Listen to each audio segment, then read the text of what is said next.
Hi everyone, welcome back to Serving Up the Tea. We're making our first ATP cocktail. I felt a lot of pressure picking a player for my first ATP cocktail, but given the fact that he's just such a mensch, which means good person, and he just retired, I wanted to make a drink inspired by David Ferrer. So here we go. So when I was thinking about David Ferrer, shut it down. So, no, my voice is giving out. This is the universe coming in. When I think about David Ferrer, look and taste are what is important. But in order to... Nope, that doesn't make any sense. That sentence made 0 sense whatsoever. I don't know what he tastes like. Please do not put that in there. We're just not going to put that in there. I don't need a controversy on my hands, episode 3. Maybe later.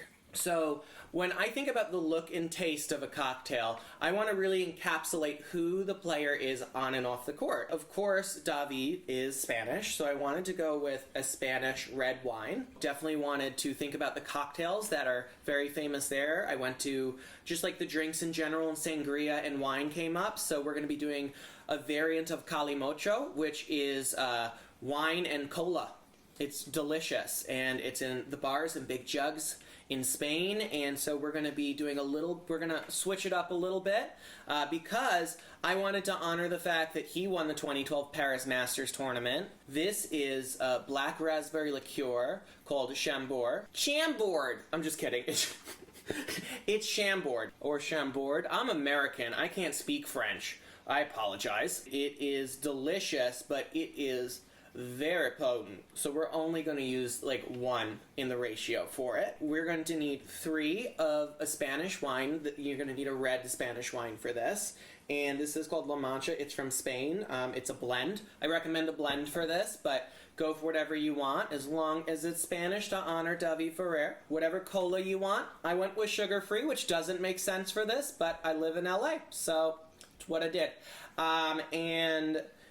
The Chambord. Chambord! Those are the 3 things you need for your garnish. What we're going to do is we're going to do a lemon wedge, and then we're going to put some berries in it. Make sure you have your ice. Make sure you got everything. This is a very quick, fun drink to honor the man, the myth, the legend, David Ferrer. So let's go. Did you know, I don't know which camera I'm looking at, but did you know that he has a 100% record against Andre Agassi? What? They played 1 match, but it's still 1-0. He also is 3-1 against Hewitt, and then he is 7-4 against Roddick, all of which were world number 1. He made it to world number 3. I think he absolutely, if the Big 4 didn't exist in an alternate universe, he would have several majors. So let's go ahead and assemble the cocktail. You're going to need your ice. You're going to need your mixing spoon. Since this is a mixing drink, you never shake wine. I would never do that. Shake it all about. You actually shouldn't shake this. This is a stir drink. You never shake wine. You don't shake wine. So let's go ahead, and we're going to start from least expensive to most expensive. Let's go ahead and do cola first, which is the least expensive. Whatever cola you want, but it should just be like a normal cola. It shouldn't be like root beer or orange soda or something. So, okay, we're going to go ahead and put that in here.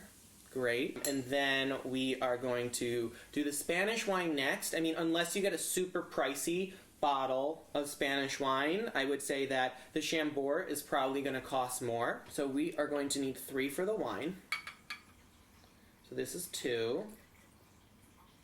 Be very careful pouring your wine. And then we are going to need, that's right, boom. Passed chemistry in high school. Barely. Okay, and then we're going to need the Chambord last. Okay, this is a very tough bottle to pour out of. I recognize the design is innovative, but it is inefficient as well. And a spill hazard if you're clumsy, but that's okay. I still love the taste of it, Chambord people. People who make Chambord. Okay, and then we have our drink, and we're going to go ahead and pour it into the big container. So that kind of mixed it.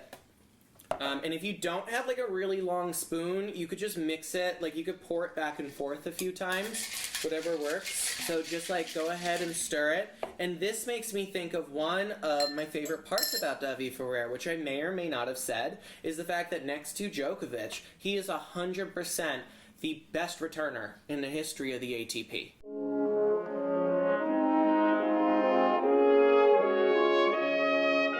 And I think that's what made him such a formidable opponent to the Big Four and just everyone else, and why he was in 52 finals, which he won 25 of. Get your glass. I would do a wine glass for this one, and we're going to go ahead and pour it on in.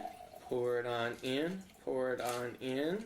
I love the deep red color. That's what I was thinking. Also, you know, I could tie it to his tenacity. Next to Nadal, he absolutely was the most tenacious player in his day. And I think that's attributed to many things. From an astrological standpoint, he's an Aries, ruled by Mars, very much warlike. And while he was a gentleman on the off the court, on the court, he absolutely did not come to play. He came to slay. Am I right? I'm wrong. Okay, so we have our Calimocho, and then we're going to end up with a line wedge at the end, but I think putting in a few berries in the tradition of sangria. Just drop that one. Wow. Awesome. So just put in a few berries, raspberries, blueberries, strawberries, whatever berries you got around. Yeah, those are the only berries I can think of. If you can think of other berries, go for it. Don't do any other types of fruit, with the exception of this lime wedge. And then we're going to go ahead and put this lime wedge right there. And that is the David Ferrer cocktail. And I wouldn't say bon appetit. What should I say? Salut. Thank you so much. Salut. This is to you, David. It is delicious. Cut.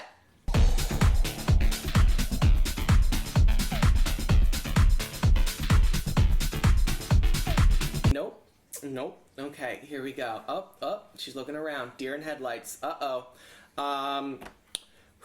Here we go. 3, 2, 1. Or should I say tres, dos, uno? Don't put that in. Don't put that in. 3, 2, 1. Great. So yeah, I already made this. Okay, we're gonna... Nope.